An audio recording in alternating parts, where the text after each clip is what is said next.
ఒకసారి వీడియో చూడండి. पहला मुद्दा ये है कि बांग्लादेश में जो अल्पसंख्यकों के साथ, जो हिंदुओं और ईसाइयों के साथ अत्याचार हो रहा है, उसके खिलाफ इस सरकार को आवाज उठानी चाहिए।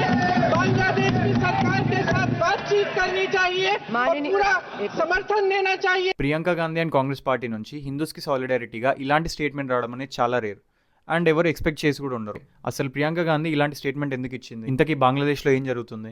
2 days ముందు Bangladeshi student leader Sharif Usman Hadi murder అయిన తర్వాత ఇమ్మీడియట్గా ఈ మర్డర్ చేసింది ఇండియన్ ఇంటెలిజెన్స్ ఏజెన్సీ రా అని చెప్పి ఒక ఫేక్ న్యూస్ స్ప్రెడ్ అయింది. బట్ అతను చంపింది 2 బంగ్లాదేశీస్. ఈ న్యూస్ బయటకు వచ్చే లోపే చాలా లేట్ అయిపోయింది.